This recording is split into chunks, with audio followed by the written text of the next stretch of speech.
নমস্কাৰ আসাম জ্ঞান বিকাশ চেনেললৈ সকলোকে স্বাগতম। আজি আমি ক্লাছ 10ৰ গণিতৰ আৰটোৰ প্ৰশ্নসমূহ সমাধান কৰিবলৈ চেষ্টা কৰিম। তোমালোকৰ ক্লাছ 10ৰ এই আৰম্ভণিতে কি দিয়া আছে R1ৰ পৰা R6 লৈ মানে কি ৰিভিজন টেষ্ট বা অসমীয়াত হবে পুনৰালোচনা। এই পাঠটো দিয়া আছে মানে কি 6টা ভাগত অনুশীলনী হিচাপত দিয়া আছে, কিন্তু এইখিনি কি হয় তোমালোকৰ আগত পাই অহা 1ৰ খিনিত কি দিছিলে সপ্তম শ্ৰেণীৰ দিছিলে, ঠিক একেদৰে 2ত কি দি আছে অষ্টম শ্ৰেণীত তোমালোকে যি পাই আহিছা সেইখিনি দিছে। কাৰণ ইয়াৰ পৰাও কি আহে বৰ্তমান 6-7 নম্বৰৰ প্ৰশ্ন আহে, সেইকাৰণে দিছে। যদিও তোমালোকে ক্লাছ 8ত পাই আহিছে এই ৰিভিজন টেষ্ট 2টোৰ বিষয়ে, কিন্তু তাৰ অনুশীলনীলৈ যোৱাৰ আগত তেও আমি কি কৰিম ইয়াৰ বিষয়ে কিছু আলোচনা কৰিলো। কিনো হয় ইয়াত দিয়া আছে R2 দিয়া আছে বৰ্গ আৰু বৰ্গমূল। প্ৰথমতে আমি এই বৰ্গ আৰু বৰ্গমূলনো কি হয় তাৰ বিষয়ে আমি জানিবলৈ চেষ্টা কৰোঁ। তাৰ পিছত দিয়া আছে ইয়াৰ তাৰ তলতে দিয়া আছে ধাৰণাসমূহ আমি কি কৰিম অনুশীলনীলৈ যোৱাৰ আগত বুজিবলৈ চেষ্টা কৰিম। প্ৰথমতে জানো আমি বৰ্গ আৰু বৰ্গমূল। বৰ্গ হৈছে কি কোনো এটা সংখ্যা, একেটা সংখ্যাকে কি যেনিবা ধৰি লোৱা হ'ল 1টো কি দুবাৰ পূৰণ কৰাৰ ফলত যিটো পাম সেইটো হৈছে কি পূৰণ ফলটো হৈছে বৰ্গ সংখ্যা, আৰু এই 1টোক এনেকেও লিখিব পাৰি স্কয়াৰ, মানে কি 1টো যেহেতু দুবাৰ আছে সেইকাৰণে এইটো ওপৰত 2 দিয়া মানে কি এটা সংখ্যা। 1 বুলিয়ে নহয় যিকোনো সংখ্যা লিখিলে কি যদি এটা সংখ্যা আমি দুবাৰ লিখো তাৰ ঠাইত কি সংখ্যাটো দুবাৰ নিলিখি এনেকে পূৰণ নিলিখি এনেকে লিখিলেও কি সেইটোৱে বুজায়। এইটো কি 1টো কি হ'ব বা 1টো কি হ'ব বৰ্গমূল। কিহৰ বৰ্গমূল এই 1টোৰ যিটো পূৰণ ফল পাইছো। এইটো যেহেতু 1 আছিলে তোমালোকৰ অলপ বুজাত অসুবিধা হ'ব পাৰে, বেলেগ লিখি দেখুৱাইছো। ঠিক একেদৰে যদি আমি 2 চাওঁ 2 দুগুণ কিমান হয় 4, 4টো কি হয় বৰ্গমূল বৰ্গ সংখ্যা, আৰু এইটো কি হ'ব 2টো কি হ'ব দুটা থাকিলে কি হয় বৰ্গ যদি মূল ওলাব লাগে দুটাৰ ভিতৰত এটাকে ধৰা যায়, তেতিয়াহ'লে কি হ'ব এইটোটো কি হ'ব বৰ্গমূল। এই বৰ্গমূলটো এই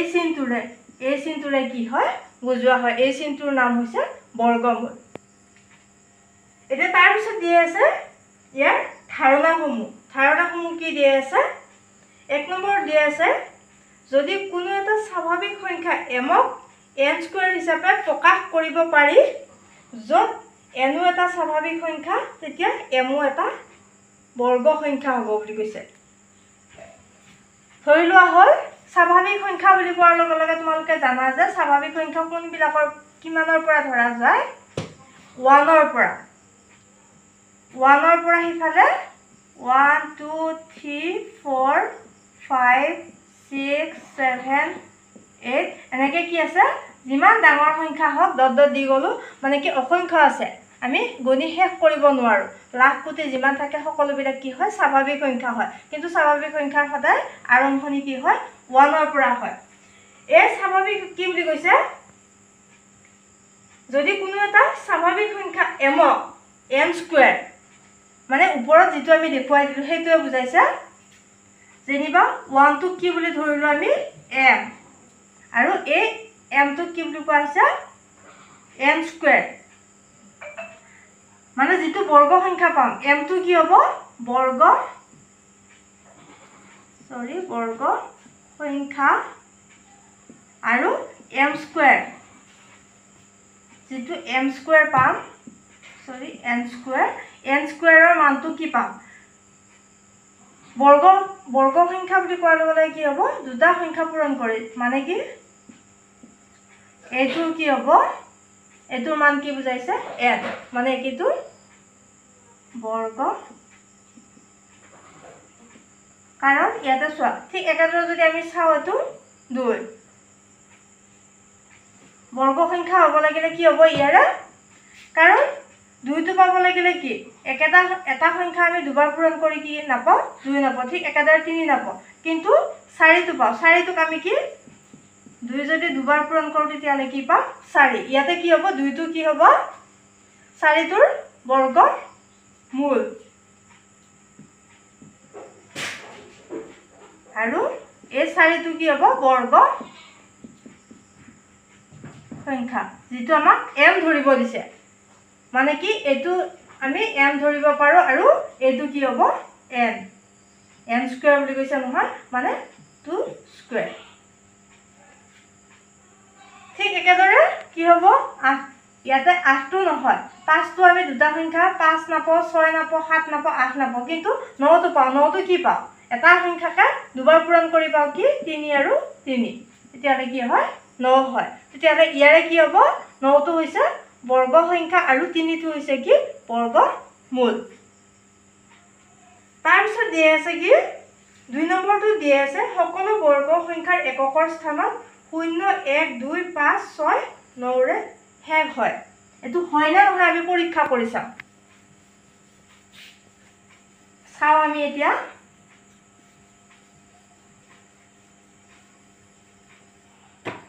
ধৰিলো আহল কি আছে একৰ পৰা আৰম্ভ কৰিলো 1 ক যদি স্কয়াৰ কৰো কি হ'ব বৰ্গ সংখ্যা পাম মানে কি এটো বৰ্গমূলটো সংখ্যালৈ নিও আমি কিমান পাও 1 এটো হল সংখ্যা তাৰ পিছত যদি 2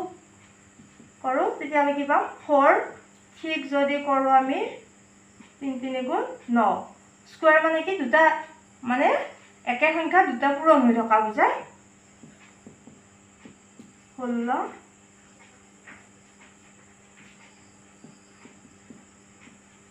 25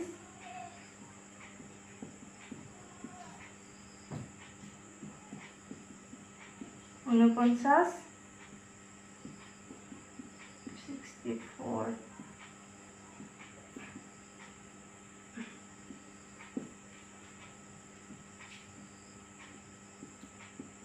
100 এনেকে আমি পাই গৈ থাকিম 11 ক যদি কৰো কিমান পাম 1 to 1 এনেকে যিমানে আমি উলিয়াই থাকো বৰ্গমূল বৰ্গ সংখ্যা কি কৰি থাকিম আমি পাই থাকিম এতিয়া চাও দেখিলে গম পাও যে কি এটো বাৰু বাদ দিয়া এটো কি আছে ইয়াতে 1 পাইছো আমি এটোৰ পৰা চাই লও এটা আমাক দিয়া মতে হয় না নহয় পাইছো না নাই ইয়াত কি আছে 0 আছে ই সাইডৰ ফালে লিখিলো পিছতো আমাৰ সুবিধা হ'ব এফালৰ পৰা লিখি গৈছো তাৰ পিছত কি পাইছো মানে এককৰ ঘৰৰ অংকটোৰ কথা কৈছে এটো কি হয় এককৰ ঘৰৰ অংকটোহে চাব দিছে আমাক এককৰ ঘৰত যদি 0 1 4 9 6 5 এগিটা থাকে তেতিয়ালে কি বুলি কৈছে এগিটা বৰ্গ সংখ্যা 1 থাকিলে তাৰ পিছত থাকিলে কিমান বুলি কলো 1 4 এফালৰ পৰা লিখি যাও 5 6 9 এইগিটা অংক থাকে বুলি কৈছে 0 1 4 5 6 9 এগিটাৰ বাহিৰে যিগিটা থাকিলে আৰু বাকি কি ৰৈ গল এগিটা হল এগিটা সংখ্যা যদি এককৰ ঘৰত থাকে সংখ্যা মোৰ কোৱাত ভুলত অংক এগিটা অংক যদি কি থাকে এককৰ ঘৰত থাকে তেতিয়ালে হেতু কি হ'ব বৰ্গ সংখ্যা হ'ব আৰু বাকি কি ৰৈ গল 2 3 4 আহিলা 5 7 8 এইগিটা থাকিলে কি নহয় হেতু বৰ্গ সংখ্যা নহয়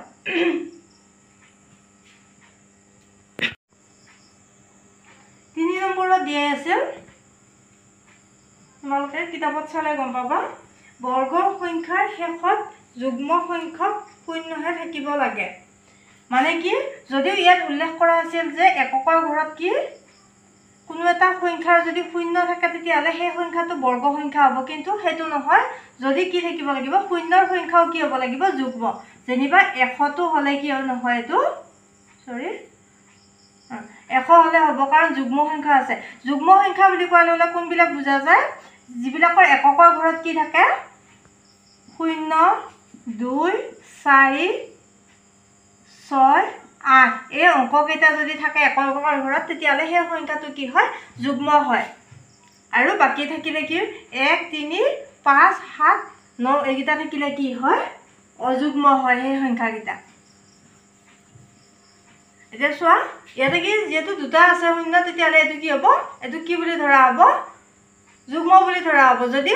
1000 লিখা থাকে এটো কি যদিও এককৰ ঘৰত শূন্য লিখা আছে এটো কি নহয় বৰ্গ সংখ্যা নহয় কাৰণ ইয়াত কি আছে শূন্য হয় 4টা থাকিব লাগিব নহয় 6টা থাকিব লাগিব কাৰণ ইয়াত 3টাহে দিয়া আছে অযুগ্ম হিচাপে দিয়া আছে 3টো যেহেতু যুগ্ম নহয়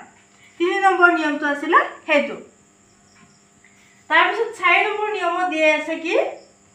বৰ্গমূল বৰ্গৰ বিপৰীত প্ৰক্ৰিয়া মানে কি যেনিবা কি ধৰি ললো আমি বৰ্গমূল ধৰি ললো এটা সংখ্যাৰ বৰ্গ সংখ্যা ধৰি ললো কি 36 ইয়াৰ বৰ্গমূল হ'ব কিমান কাৰণ 6 যদি আমি দুটা ইনটু কৰো তেতিয়াহ'লে কি পাম 36 তেতিয়াহ'লে এইটো হ'ব কি ইয়াৰ 36 হ'ল কি বৰ্গ সংখ্যা আৰু 6 টো কি হ'ল বৰ্গমূল এটো কি হ'ব আকৌ উলটাকে যদি দিও 36 ৰ কি হ'ব বৰ্গমূল কি হয় 6 আকৌ একেদৰে 6 ৰ বৰ্গ সংখ্যা কি 36 মানে হেতুৱে বুজাইছে কি বৰ্গমূল বৰ্গৰ বিপৰীত প্ৰক্ৰিয়া তাৰ পিছত আহিলে 5 নম্বৰত কি দিয়া আছে প্ৰতিটো পূৰ্ণবৰ্গৰ সংখ্যাৰ দুটা বৰ্গমূল থাকে এটা ধনাত্মক আনটো ঋণাত্মক যেনিবা ইয়াৰো কি হয় প্ৰতিটো পূৰ্ণবৰ্গ ইয়াক কি বুলি কোৱা হয় বৰ্গ সংখ্যাবিলাকক আন পূৰ্ণবৰ্গ বুলিও কি কৰা হয় নামকৰণ কৰা হৈছে পূৰ্ণবৰ্গ বুলি ক'লেও ভুল নহয় এতিয়া চোৱা এই বৰ্গ সংখ্যাটোৰ প্ৰত্যেকৰে কি আছে বৰ্গমূল দুটা থাকে বুলি কৈছে এটা কি থাকে মাইনাসত থাকে এটা প্লাসত থাকে এটো কি প্লাসৰটো কি আগত প্লাস চিহ্নটো দেখুৱাই দিয়া নাযায় মাইনাস চিহ্নটোহে দেখুৱাই দিয়া যায় তেতিয়াহ'লে কি থাকিব এটা 6 এটা -6 কিন্তু ইয়াত কি ধৰা হয় -6 টো কি ধৰা নহয় প্লাসৰটোহে ধনাত্মকটোহে কি ধৰা হয় তাৰ পিছত আহিলে কি 6 নম্বৰ নিয়মত দিয়া আছে ধাৰণা দিয়া আছে নিয়ম নহয় ঠিক ধাৰণাহে হয় এইবিলা 6 নম্বৰ ধাৰণা দিয়া আছে কি বুলি দিয়া আছে n ৰ বৰ্গ আৰু n + 1 ৰ বৰ্গৰ মাজত যদি স্বাভাৱিক সংখ্যা কেইটা আছে উলিয়াব লাগে তেতিয়াহ'লে কি কৰিব পাৰি এটা নিয়ম দিয়া আছে আমি হেতু চাও n মানে কি এটা বৰ্গ সংখ্যা দিছে যেনিবা বৰ্গ সংখ্যাটোক n টোক আমি কি বুলি ধৰি ললো বৰ্গ সংখ্যা বুলি কোৱাৰ লগে লগে 4 ধৰি ললো n মানে তাৰ পিছত কি কৰিছে তাৰ পিছৰ সংখ্যাটো মানে 4 স্কয়াৰ কিমান হ'ব 16 n + 1 বুলি কোৱাৰ লগে লগে n ৰ মান যেহেতু কি আছে আমি কি ধৰি লৈছো 4 ধৰি লৈছো 4 + 1 সমান কিমান হ'ব 5 স্কয়াৰ এটোৰ কি হ'ব এ 16 আৰু যেহেতু এটা কি হ'ল বৰ্গ সংখ্যা হ'ল 16 টো আৰু 25 টো কি হয় বৰ্গ সংখ্যা এই বৰ্গ সংখ্যা দুটাৰ মাজত কিমানটা স্বাভাৱিক সংখ্যা আছে উলিয়াব লাগিলে কি আমি হিসাব কৰি যাই থাকোতে ইয়াত যেহেতু সৰু সংখ্যা দিয়া আছে উলাওতে ইমান অসুবিধা নহয় কিন্তু ডাঙৰ সংখ্যাৰ মাজত দিলে কি হয় উলিওৱা অসুবিধা হয় সেই কাৰণে কি দিছে এটা নিয়ম আছে কি কৰিব লাগে বুলি কৈছে 2n মানে n ৰ মান কি আছিল 2 ৰ লগত কি আছে n টো ইনটু হৈ আছে n ৰ মানটো বহাই দিলে হ'ল কিমান হ'ল 4 দুগুণ কিমান 8 মানে কি আছে এই 16 টো আৰু 25 টোৰ মাজত কেইটা সংখ্যা আছে স্বাভাৱিক সংখ্যা 8টা আছে বুলি কৈছে এনেকৈ আমি উলিয়াব পাৰো ধাৰণাসমূহ আমাৰ আলোচনা কৰা হৈ গ'ল এবাৰ আমি আহিছো অনুশীলনীলৈ অনুশীলনী 1 ত দিয়া আছে তলৰ সংখ্যা কেইটাৰ বৰ্গ সংখ্যাৰ এককৰ স্থানত কি হ'ব লিখিব লাগে 1 নম্বৰত দিয়া আছে 272 এটো কি কৰিব লাগে দুবাৰ পূৰণ কৰিব লাগে দুবাৰ পূৰণ কৰাৰ ফলত 272 এটো নকৰিলেও হয় কাৰণ আমাক লাষ্টৰ ডিজিটটোহে লাগে 2 দুগুণ 4 7 দুগুণ 14 4 হাতে গ'ল 1 2 দুগুণ 4 5 বুজি পোৱাৰ সুবিধাৰ কাৰণেহে কৰি দিছো 7 দুগুণ 14 4 হাতে গ'ল 1 7 7 গুণ 49 50 ৰ 0 হাতে গ'ল 5 7 দুগুণ 14 14 ৰ পাছে 19 5 4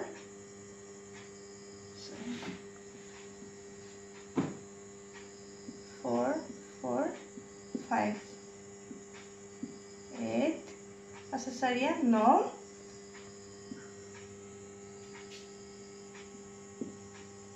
এটো বুজি পোৱা সুবিধাৰ কাৰণেহে মই এনে বুজাই দিছো কিন্তু এখিনি কৰাৰ প্ৰয়োজন নাই কাৰণ আমাক লাষ্টৰটোহে লাগে লাষ্টৰটোৰ কাৰণে আমি কি কৰিব পাৰো লাষ্টৰ অংকটো এককৰ ঘৰৰ অংকটো আমি দুবাৰ পূৰণ কৰিলে কি পাও কি বুজিব এককৰ ঘৰৰ অংকটোহে যেহেতু লাগে এখিনি কৰাৰ আমাৰ প্ৰয়োজন নাই দেখো এককৰ ঘৰত কি পালো আমি 4 মানে উত্তৰ কি হ'ব এনসাৰ হ'ব এনসাৰ লিখিম আমি 272 বৰ্গ সংখ্যাটোৰ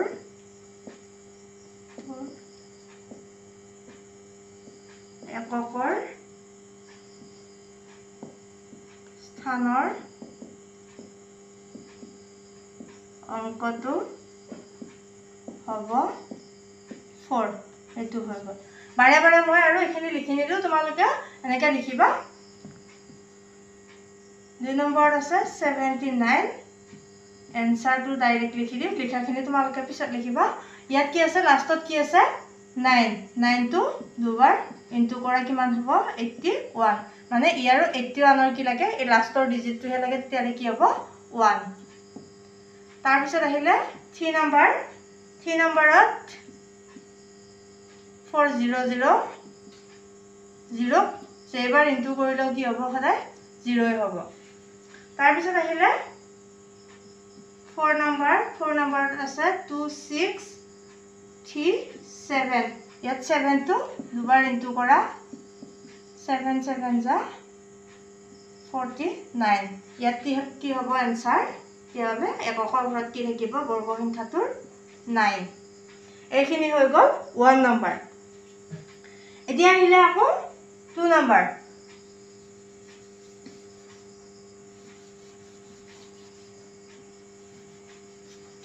দিয়া আছে তলৰ সংখ্যা কেইটা পূৰ্ণ বৰ্গ নোহোৱাৰ কাৰণ বুজিছে এইখিনি আমি সেই কাৰণে আগতে লিখি থৈ দিছিলো লিখাখিনি মোছা নাছিলো নোহোৱাৰ কাৰণটো লিখিব লাগে আমি 1057 কাৰণ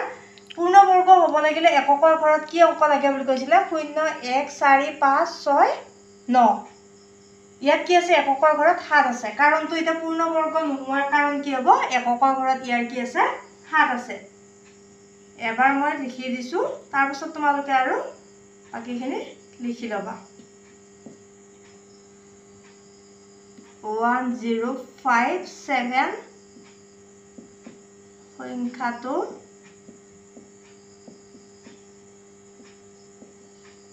পূৰ্ণ বৰ্গ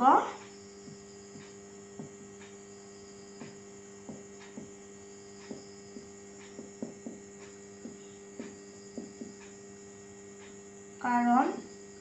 হল এককৰ ঘৰত 7 আছে ঠিক একেদৰে বাকি কিটা কৈ গৈছো কি আছে 2 নম্বৰ দি আছে 7928 যেহেতু আমি আগতে পাইছো যে কি 8 থাকিলে হেতু কি নহয় এককৰ ঘৰত যদি 8 থাকে তেতিয়ালে হেতু পূৰ্ণ বৰ্গ নহয় ইয়াৰ কাৰণটো হল 8 থকাৰ বাবে তোমালোকে সম্পূৰ্ণ বাক্য লিখিবা 8 মই এনেকৈ লিখি আছো তাৰ পিছত আহিলে 3 নম্বৰ 222 आंसर ইয়াৰ কাৰণটো তোমালোকে নিশ্চয় দেখিয়ে গম পাইছা যে ইয়াত কি আছে 2 আছে মানে 2 থাকিলে কি নহয় 2 থকাৰ বাবে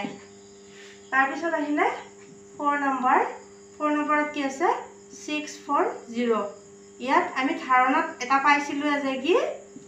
0 টো কি আছে অযুগ্ম হৈ আছে অযুগ্ম থকাৰ বাবে এনেকেও লিখিব পাৰো আমি 0 টো এবাৰ থকাৰ বাবে কাৰণ তোমালোকে ভাবিব পৰা শূন্য থাকিলে দেখোন কি আছিল হেতু পূৰ্ণবৰ্গ হয় কিন্তু শূন্যটো কি হ'ব লাগিব আমাক ধাৰণা আগতে দিছিলে যে শূন্যটো কি হ'ব যুগ্ম হৈ থাকিব লাগিব কাৰণ ইয়াত অযুগ্ম হৈ আছে সেই কাৰণে কাৰণ 64 টো কি হয় 8 8 যা 64 কিন্তু 0 টো নহয় সেই কাৰণে কি নহয় এই সংখ্যাটো পূৰ্ণবৰ্গ নহয়